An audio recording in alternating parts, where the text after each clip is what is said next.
ඇහෙනවද හුරු පුරුදු සද්දයක්? ඔව් ඔව් එයා තමයි. සිංහල අවුරුද්ද ළඟම එනවා කියලානේ එයා ඔය කෑ ගහලා අපිට කියන්නේ. අවුරුද්දකට සැරයක් එයාට හම්බෙන රාජකාරිය දේවකාරියක් වගේ කියලා හිතාගෙන එයා ඔන්න ඉරටත් කලින්ම වැඩ පටන් අරගෙන. විවේකී සතියන්තය කියලා කිව්වට මොකද මට නම් සතිය අන්තයේ තමයි වැඩ වැඩිම. විශේෂයෙන් ඉරිදා. ඉතින් ඉරිදා දවසේදී තමයි ඉස්සරහ සතියට අපිට ඕන කරන එළවලු වගේම ග්‍රොසරි බඩු ගෙදරට ගේන දවස. ඉතින් ඒ වැඩයි ලොකු බබාව දහම් පාසලට දාන එක්කන් එන වැඩයි චූටි බබාගේ වැඩයි ගෙදර වැඩයි එක්ක එකතු වුණාම ඉරිදා කියන්නේ මට නම් විවේකයක් නැතිම දවසක්. සමාජිකයෝ 4ක් ඉන්න අපේ පවුලට සතියකට කෑම බීම වලට කොච්චර වියදමක් යනවද? ඒ වගේම මම ගේන ග්‍රොසරි අයිටම් මොනවද? ඒවා කොච්චර ප්‍රමාණයක්ද? එළවලු කොච්චර ප්‍රමාණයක්ද? ඒ සඳහා යන වියදම කොච්චරක්ද කියන එක තමයි අද වීඩියෝ එකේදී මම ඔයාලත් එක්ක කතා කරන්න හදන්නේ. ඉතින් දැන් මේ උදේම මම යන්නේ ඒ බඩු ටික අරගෙන එන්න. සතියක කෑම බීම වියදම සඳහා රුපියල් 10000ක මුදලක් තමයි මම වෙන් කරගෙන තියෙන්නේ.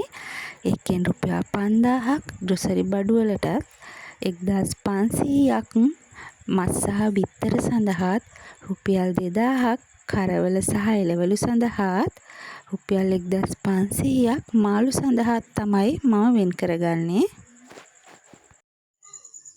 ඉතින් ඒ විදිහට මුදල් වෙන් කරගෙන ගෙනාපු ග්‍රොසරි බඩු ටික තමයි මේ තියෙන්නේ. මේ බඩු ටිකට මට රුපියල් 4970ක් ගියා. මං ගත්තේ අපි 4 දිනාට සතියට හාල් කිලෝ 5ක් ඕන වෙනවා. ඉතින් හාල් කිලෝ 5ක් ගත්තා. සීනි කිලෝ 1ක් ගත්තා. සීනි කිලෝ එකම නම් සතියකට යන්නේ නැහැ, ඉතුරු වෙනවා. ඒ වුණාට මං කොහොමත් සතියට සීනි කිලෝ 1ක් අනිවාර්යෙන් අරගෙන එනවා. ඊට අමතරව කිරිපිටි මං ගත්තේ ග්‍රෑම් 200 පැකට් එකක්. මොකද අපේ ගෙදර කිරිපිටි බොන්නේ මං විතරයි. හස්බන්ඩ්වත් බබාලා දෙන්නවත් බොන්නේ නැහැ. ඒක නිසා මේ පැකට් එක මට ඇති. ඉතින් ඒක නිසා ඒ ග්‍රෑම් 200 පොඩි පැකට් එකක් ගත්තා.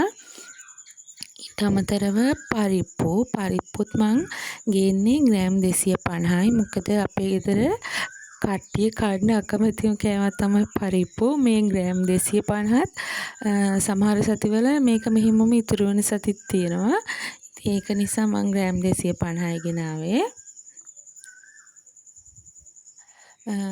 ඒ වගේම ලුණු කිලෝ එකේ පැකට් එකක් ඉතින් කොහොමද ගේන්නේ? මේක සති 3කට විතර වගේ ඇති.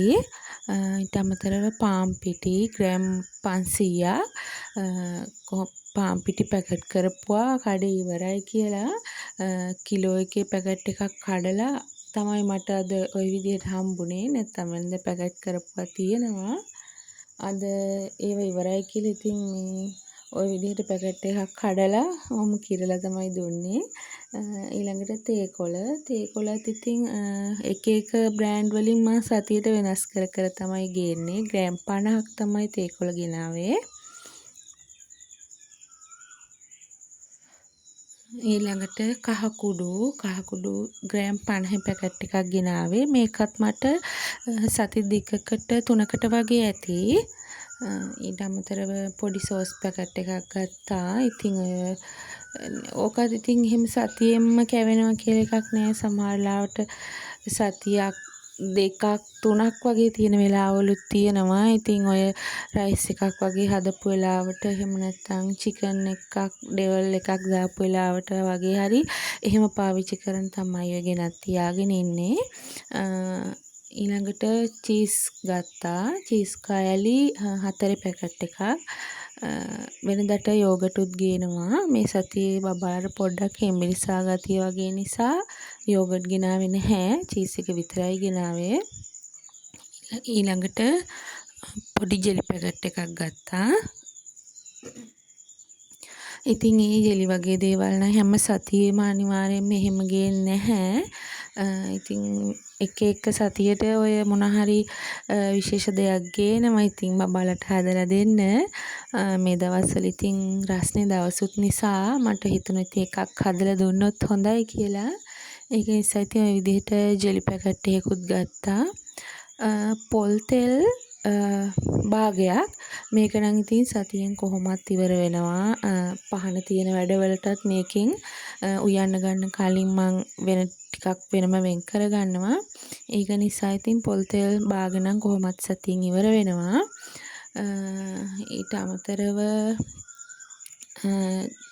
සන්ලයිට් පවුඩර් ඒකත් ග්‍රෑම් 200 පැකට් එකක් තමයි ගෙනාවේ. මේකත් නම් ඉතින් සතියෙන් ඉවර වෙනවා කොහොමත්. ඊට අමතරව පොඩි සිග්නල් එකක් බොඩි ලෝෂන් එකක් අරගෙන තියෙනවා. මේකත් මේ බොඩි ලෝෂන් එකත් සති 2කට වගේ ඇති. සතියෙන් ඉවර වෙන්නේ ඊට අමතරව බේබි සබන් කැට 2 පැක් එකක් තමයි මං ගත්තේ. සාමාන්‍යයෙන් මේක කැටයක් වෙනම ගන්නවා නම් 145ක් වෙනවා. හැබැයි මේ කැට 2ම පැක් එකක් ගන්නකොට අපිට එක කැටයක් රුපියල් 125ක් තමයි වැටෙන්නේ. එතකොට කැට දෙකටම 250යි. රුපියල් 40ක ලාභයක් තියෙනවා. ඊට අමතරව කම්ෆර්ට් පොඩි බෝතලයක් ගත්තා. ඒකත් ඉතින් සති 2කට සමහරකට සති 3කට විතර ඇති. සාමාන්‍යයෙන් ගමනක් යනකොට අඳින ඇඳුම් වලට බෙඩ් ෂීට් කොට්ටවුර වගේ හොදන වෙලාවට විතරයි ඒක පාවිච්චි කරන්නේ. ඒක නිසා ඉතින් ඒකත් සති 2කට 3කට වගේ ඇති. ඊළඟට විම් ලික්විඩ් ඒකත් මං ග්‍රෑම් 200 ඔනේ රීෆිල් පැක් එක තමයි ගේන්නේ. ඒක මිලිලිටර් 200 රුපියල් 150ක් තමයි වෙන්නේ. මේකේ මේ මිලිලිටර් 200 බෝතලේ මට මතක විදිහට 280ක් හරි 320ක් හරි ඔන්න ඔහොම ගාණක්. ඉතින් දෙකේම තියෙන එකම ප්‍රමාණයනේ. මේකෙත් මිලිලිටර් 200 මං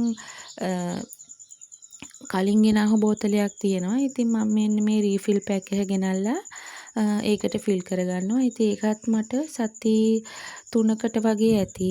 ඊට අමතරව පත්තර ග්‍රෑම් 250ක් ගෙනාවා. ඒකත් මට සති 3කට වගේ ඇති. ඉතින් ওই විදිහට තමයි සතියට ඕන කරන මං බඩු ටික ගෙනා ගත්තේ. ඉතින් ඔය බිස්කට් වගේ දේවල් නම් මං එහෙම ලොකුවට ගේන්නේ නැහැ. බබාලට එහෙම දෙන්නෙත් නැහැ. එයාලා ඔය ඉඳලා හිටලා ඉතින් ඉල්ලුවොත් නොදීන්නෙත් නැහැ. ඒ වගේ වෙලාවට ඉතින් අපේ ගෙවල් ගාව පොඩි කඩයක් තියෙනවා. ඒකෙන් පැකට් එකක් ගෙනල්ලා දෙනවා. ඊට අමතරව ඉතින් අපේ තාත්තා හස්බන්ඩ්ගේ අම්මා හැමත් ඔය බබාලට ඉතින් ගෙනත් දෙන වෙලාවල් තියෙනවා. එහෙම ගෙනත් දීපුවාම දෙනවා. ඊට අමතරව ඉතින් මං විශේෂයෙන් බිස්කට්ම කියලා එහෙම ගෙනත් තියාගෙනම කියලා එහෙම දෙන්නේ නැහැ. ඉතින් මම මේ බඩු ගන්නේ අපේ ටවුන් එකේ තියෙන තොග බඩු කඩේකින්. අපි සිල්ලරට බඩු ගත්තා කියලා නැහැ. මෙහෙම ඒ කඩෙන් බඩු ගන්නකොට කොහොමත් හැම අයිටම් එකකින්ම වගේ රුපියල් 5ක් 10ක් ඒ විදිහට අඩු කරලා තමයි අපිට බඩු ටික ලැබෙන්නේ. ඒක නිසා මම මේ කඩෙම තමයි ඩිගටම බඩු ගන්නේ. ඊට අමතරව මේවල දකින්න බිත්තර 10ක් තමයි මම සතියට ගේන්නේ. මේක ඉතින් ඔය මං මොන හරි අමතර කෑමක් වගේ හැදුවොත් සතිය මැද්දේ මදි වෙන වෙලාවල් තියෙනවා. එහෙම වුණාම තව බිත්තර 5ක් වගේ ගේනවා. ඉතින් හැම සතියෙම එහෙම ගෙනෙන්නේ නැහැ. ගොඩක් වෙලාවට සතියට මේ බිත්තර 10 තමයි පාවිච්චි වෙන්නේ. ඉතින් ওই විදිහට ඒ බඩු ටිකට 4970ක් තමයි මට වියදම් වුණේ. ඉතින් මේ බඩු ටිකම අනිවාර්යෙන්ම හැම සතියෙම ගේනවා කියලා එකක් නැහැ. දැන් හාල්, සීනි, තේ කොළ, පරිප්පු වගේ ඒ වගේ දේවල් නම් හැම සතියෙම ගේනවා. ඊට අමතරව ඔය විම් ලික්විඩ්, කම්ෆර්ට්, ඊට අමතරව පත්තර ඒ වගේ දේවල් දැන් සති 2කට 3කටනේ. දැන් එතකොට මෙතන තව නැහැ 3-5 වර්ග මෙතන අඩුයි. එතකොට ලබන සතියේ මං මේ දේවල් ගේනවා. එතකොට ඒවත් ගේද්දි සති 2කට වගේ ගේන්නේ. ඒ විදිහට බැලන්ස් කර කර තමයි බඩු ටික ගේන්නේ. කොහොමත් ග්‍රොසරි වලට වියදම් කරලා තියෙන ඒ රුපියල් 5000 ඇතුලේ තමයි මම බඩු ටික මාරු කර කර මාරුවෙන් මාරුවට සතියට ඕන විදිහට බැලන්ස් කරලා ගන්නෙ. ඉතින් බිත්තර නම් ගත්තේ ඒ රුපියල් 5000න් නෙමෙයි. මම ඔයාලට කිව්වා චිකන් වලටයි බිත්තර වලටයි මම රුපියල් 1500ක් වෙන් කරන්න කියලා. ඉතින් ඒ මුදලෙන් තමයි බිත්තර ගත්තේ. බිත්තරයි චිකනුයි ගන්නේ එක කඩේකින්. ඒකෙන් දැන් මේ සතියේ බිත්තරයක් උනේ රුපියල් 40යි. එතකොට බිත්තර 10ට රුපියල් 400යිනේ. එතකොට 1500න් තව 1100ක් ඉතුරුයි. ඒකට තමයි මම චිකන් ගත්තේ.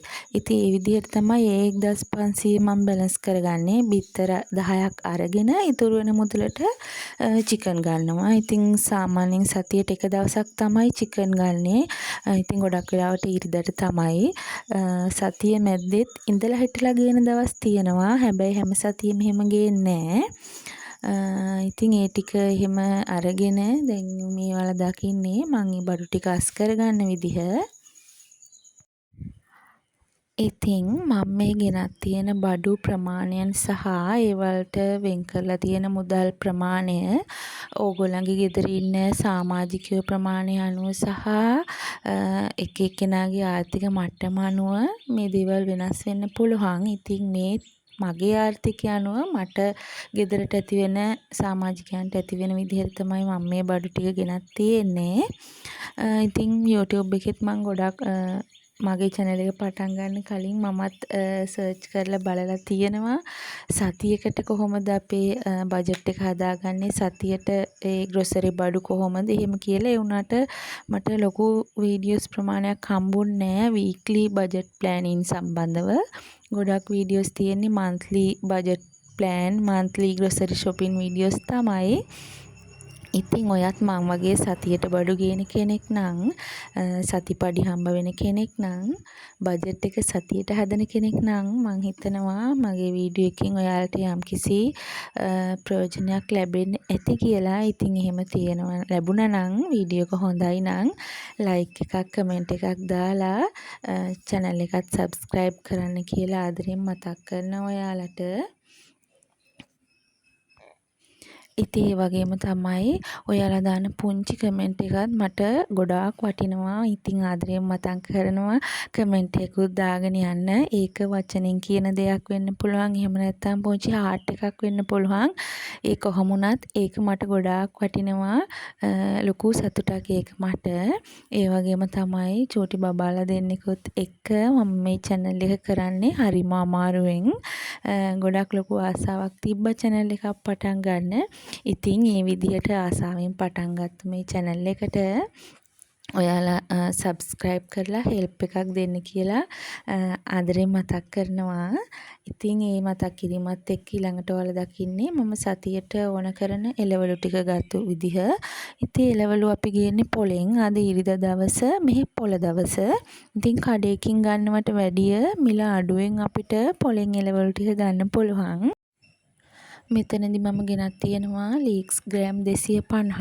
ඒක මට රුපියල් 100ක් උනේ. බීට් ග්‍රෑම් 500ක් තියෙනවා. 500ම 150යි. සාමාන්‍යයෙන් 250ක් ගෙනාපුවම අපිට ඇති වෙනද 250ක් රුපියල් 100ක් වගේ වෙනවා. අද 500ම 150යි. ඉතින් ඒක නිසා මම 500ම ගෙනාවා. මොකද ඉතින් බීට් එහෙම නරක් වෙන දේවලුත් නෙමෙයි ඉක්මනින් තියාගන්න පුළුවන් නිසා මම ඉතින් එකෙන් 500ම ගෙනාවා. ඊළඟට කැරට් ග්‍රෑම් 500ක් ගෙනාවා. ඒකත් 150යි. මිරිස් ಜಾති දෙකම කලවමේ දුන්නා. ඒකත් ග්‍රෑම් 250. රුපියල් 100ක් හරි 120ක් හරි වගේ වුණේ. මේ කැකිරි ගෙඩිය රුපියල් 50යි. අලු කෙසෙල් 500 රුපියල් 100යි. තක්කලි 500ත් රුපියල් 100ක් වුණේ. වට්ටක්ක කෑල්ලත් රුපියල් 100යි.